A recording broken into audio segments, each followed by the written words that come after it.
Action Movie Express.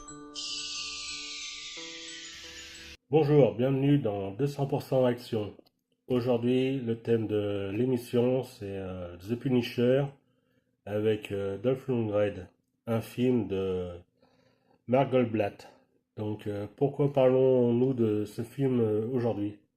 Si on parle de ce film, c'est parce que c'est la première vraiment émission de Action Movie Express où on présente enfin un film.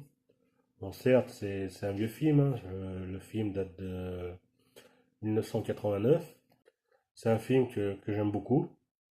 Je suis un grand fan de Dolph Lundgren aussi, et du Punisher, donc ça tombe doublement bien. Et en plus, cette émission va être découpée en plusieurs parties. Et vous verrez, vous allez comprendre au fil de l'émission ce que je veux dire. Donc, on parle aussi du Punisher avec Dolph Lundgren.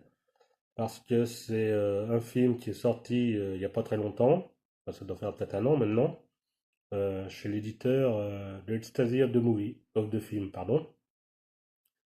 Et de Ecstasy of the Film, en fait, est le premier partenaire officiel de Action Movie Express. Il était donc normal qu'on commence ces émissions par parler d'un film édité par de Ecstasy of the Film. Personnellement, moi j'ai acheté la version Blu-ray. C'est une super édition, édition limitée à 1000 exemplaires si je dis pas de bêtises. Bon heureusement, ça veut dire que cette édition a fonctionné. Je crois qu'elle n'est plus disponible en Blu-ray en fait, elle est épuisée. Donc si elle est épuisée, ça veut dire que cette édition a fonctionné. Tant mieux pour cet éditeur, hein. Et en plus, ils ont fait vraiment une superbe édition. Donc je vais vous présenter un peu le Blu-ray.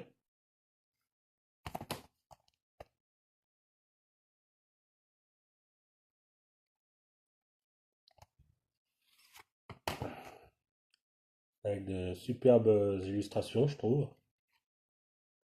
Il y a un petit livret aussi avec.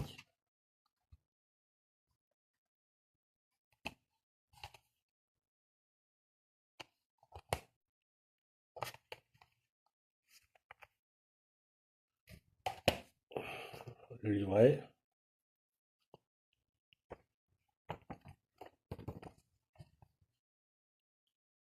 Si je vous montre cette page là aussi avec impact, on y reviendra tout à l'heure. Mais voilà.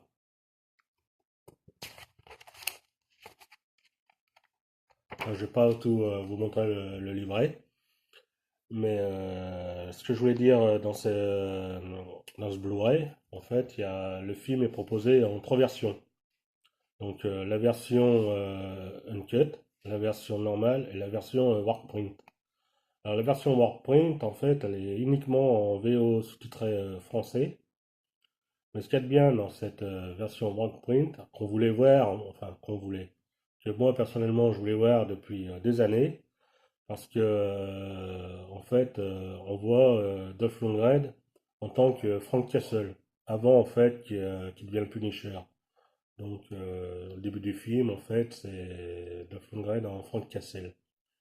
Et souvenez-vous, dans le film, à un moment, on voit la mort de sa femme et de ses enfants quand il tape à la vitre, la voiture qui explose et tout. Et en fait, cette scène, en fait, est dans la version Workprint, mais avant que celle qu'on voit dans la version normale. Donc, sinon, il n'y a rien de plus hein, dans cette version Workprint. Mais c'est quand même sympa de voir en fait Frank Castle avant qu'il devienne Punisher. En ce qui concerne la version Uncut, donc la version Uncut en fait elle dure entre 20 et 30 secondes de plus que la version normale. C'est juste des plans en fait qui sont coupés, qui sont rallongés en fait dans la version Uncut. Il y a un petit peu plus de sang, c'est un petit peu plus violent. il y a un plan qu'on remarque beaucoup, je veux dire. C'est lors de la fusillade pendant le repas. Vous savez, où il y a les mafiosos, où il y a Madame Tanaka, le chef des Yakuza, qui vient, qui leur offre le champagne, et pas qu'elle veut, enfin, qu'elle tue les mafiosos, quoi. Et là, il y a un type, en fait, on voit une grand-mère qui lui tire dessus, il est projeté en arrière contre le mur, et ça, c'était coupé dans la version normale. Cette scène, enfin, je sais pas si on peut dire cette scène, ce moment précis du film, en fait, était disponible lorsqu'il était passé à Canal+. La version Canal+, quand il était passé à l'époque, ils l'avaient pas coupé, quoi, c'était la version uncut. Après, lorsqu'il est sorti en cassette vidéo, à la vente, eh bien, la scène là était coupée de quelques secondes, on voit pas. Mais voilà. Donc voici la version, enfin voici. Par rapport à la version normale, il n'y a pas grand-chose en plus dans la version uncut. Moi j'avais déjà vu la version uncut et ça vaut vraiment le coup en fait, cette édition Blu-ray par rapport à la version Workprint. Ouais, ça, c'est Workprint, je crois que ça s'appelle. Ouais, Workprint. Et donc en fait, on va pas vraiment parler du film par lui-même. C'était surtout le but de vous présenter l'édition Blu-ray. Mais en parlant du Blu-ray, ce qu'on va faire, on va quand même vous proposer la bande-annonce du film. Dis, monsieur, qui tu es? C'est vrai que t'es un héros? Un super-héros? Tu n'es pas heureux, toi? Non, Tu ne voles pas comme Superman? non, Tu n'as pas de grandes oreilles comme Batman? non. On m'appelle le Punisher. C'est pourtant facile de ne pas se tromper. C'est le Punisher! C'est lui! Mets la caméra en route pour le gros plan! Vas-y! Tu l'as? On ne peut pas laisser les gens croire qu'un ex-flic traque les truands comme du gibier. Depuis 5 ans, il court toujours! Alors, tu as décidé que tout le monde devait mourir, n'est-ce pas? Non. Les coupables doivent mourir. Avez-vous peur du Punisher? Le Punisher, c'est un truc pour faire augmenter la vente des journaux. Il n'existe pas.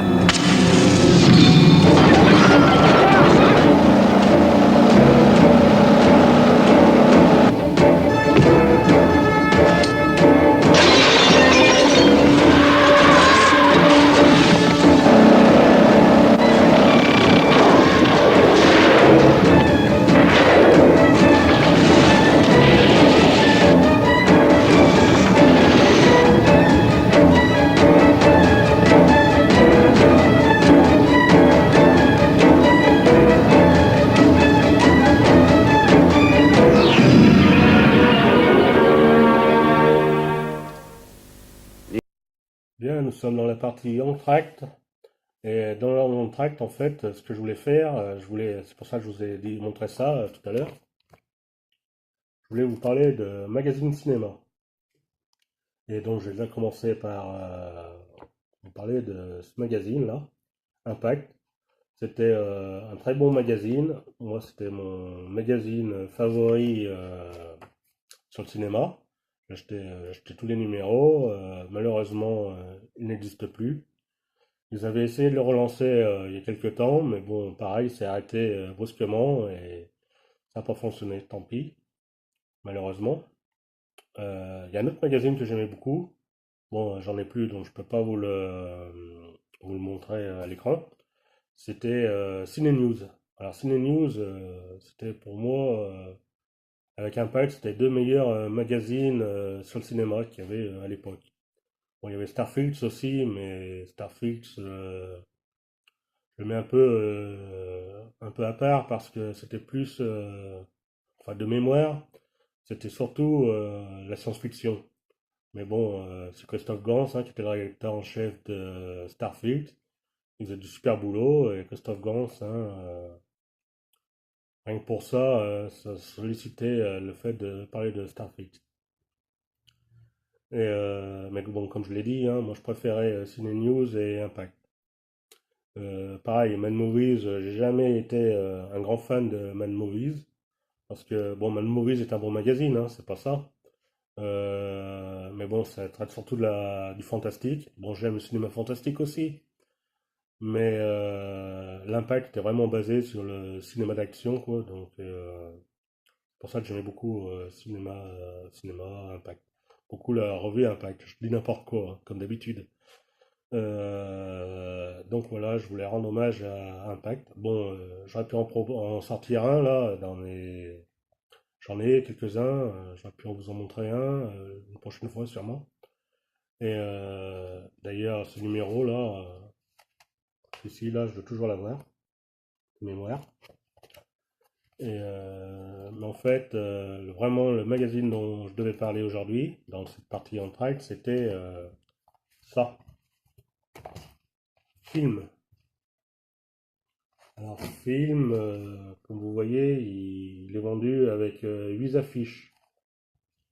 Donc, c'est un magazine assez rentable niveau prix, parce qu'il coûte 5,99 €, alors que la plupart des magazines coûtent dans les 7 euros. Donc ceci, niveau,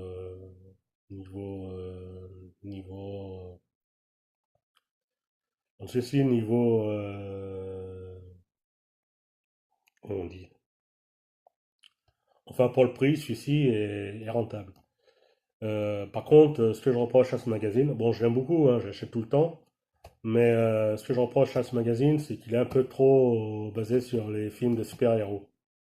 Bon, après, forcément, les films de super-héros, forcément, puisque c'est la mode, hein. On voit que de ça. Tous les ans, on en a deux, trois qui sortent au cinéma, donc ils n'ont pas trop le choix de présenter dans leur magazine, en fait, les films de super-héros, mais ils nous mettent tout le temps aussi les affiches des films de super-héros. Alors c'est sympa, mais bon, voilà, quoi.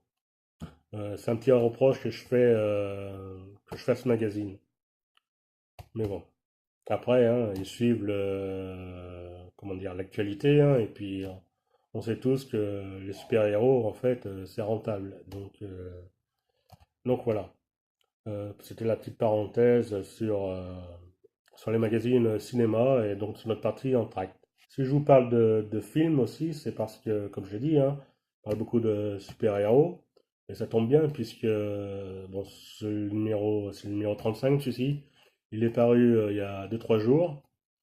Et bon, il parle encore de super-héros, hein, forcément, puisqu'il y a, à ce moment, il y a Ant-Man contre la guêpe au cinéma. Bon, voilà. Il y a eu Deadpool aussi il y a quelques temps, enfin voilà, donc il parle beaucoup encore de super-héros. Mais en fait, ça tombe bien, puisque notre émission aujourd'hui est basée sur le Punisher.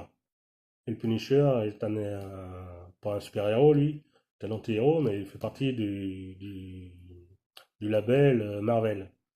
Donc, c'est dans le même sac, enfin, c'est dans le même, enfin, ça, c'est dans le thème, pardon, et dans notre thème, hein, voilà. Bien, je voulais aussi vous parler, enfin, c'est pas moi qui vais vous en parler, Jérémy qui va prendre la parole, qui va vous présenter, enfin on reste dans le thème Punisher, hein, on laisse un peu de côté le Blu-ray, on va parler de ceci. D'ailleurs, je suis un peu dégoûté, déçu, je sais pas comment on dit, parce que comme vous voyez, moi ce magazine, n'importe quoi, ce livre sur Punisher, l'histoire secrète. En fait, j'avais pris la version, enfin, j'avais eu la chance d'avoir la version dédicacée par le dessinateur, par l'illustrateur de la pochette du magazine, Melky. Et comme vous voyez, j'ai pas fait attention, mais en fait, j'ai passé le doigt dessus et la signature, elle s'efface. Alors là, j'ai un peu les boules et j'aurais dû faire attention. C'est de ma faute. Et si je vous parle de ça, enfin, c'est pas moi qui vais vous en parler, c'est notre ami là, Jérémy. Jérémy, je te laisse la parole. Salut à tous, je suis Jérémy Damoiseau et je suis l'auteur du livre Punisher, l'histoire secrète, que vous pouvez voir ici. C'est un livre que j'ai écrit pendant 1 an et demi. J'ai fait beaucoup d'interviews avec Dolph Lundgren, avec le réalisateur Mark Goldblatt, les scénaristes Boaz Yakin et Robert Kamen, qui est aussi le producteur, le chef des cascades, le compositeur, le monteur. J'ai fait beaucoup de recherches. Et donc ce livre s'adresse à tous ceux qui veulent savoir comment s'est déroulé la production et le tournage du film depuis le comic book jusqu'à la sortie. J'ai d'ailleurs eu la chance de voir le film en salle à l'époque, j'avais 10 ans, et donc ça m'a beaucoup marqué.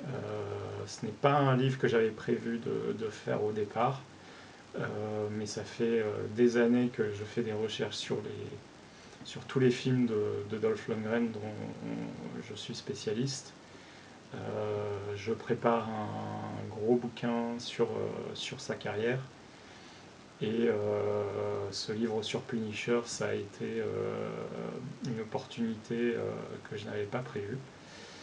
Et donc vous pouvez voir, alors il y a beaucoup d'illustrations en noir et blanc qui viennent de ma propre collection. Certaines sont assez rares, j'ai dû me les procurer par divers biais et parfois assez cher sur eBay. Et donc je pense que c'est un livre assez unique sur le processus de production d'un film de série B. Un film de l'époque des années 80 qui maintenant est une autre époque. Voilà, donc n'hésitez pas à me suivre sur Twitter, sur Facebook ou Instagram. Vous pouvez trouver le livre chez Metaluna à Paris, la boutique Metaluna, et également sur tous les sites de vente en ligne, notamment la Fnac et Amazon. Donc si vous voulez, vous pouvez me contacter également pour obtenir une copie dédicacée. Et donc j'espère que ça vous plaira. Voilà, à bientôt, ciao. Donc j'espère que cette petite intervention de Jérémy vous aura plu. Moi j'aime beaucoup, j'ai trouvé ce livre très sympa. Il explique un peu pourquoi la tête de mort de Lundgren ne l'apparaît pas dans le film. D'ailleurs, je ne l'ai pas dit avant, c'est ce que je reproche dans le film, c'est que le costume de Dolph Lundgren du Punisher, je le trouve pas très représentant du personnage dans le film de Dolph Lundgren. C'est ce que je trouve dommage dans le film. C'est un des plus gros défauts pour moi, enfin un défaut majeur du film. Mais bon, je pense que vous avez eu les explications, donc voilà. Bien, ben ma foi, je vais vous laisser pour aujourd'hui. J'espère que cette émission vous aura pas trop gavé, puis de toute façon, si elle vous a saoulé, vous l'avez pas regardé en entière. Et si vous aimez pas, ben regardez pas les émissions, hein. J'espère que néanmoins certaines personnes apprécient ces émissions. Et je vous dis à très vite pour une prochaine émission Action Movie Express pour 200% Action. Action Movie Express.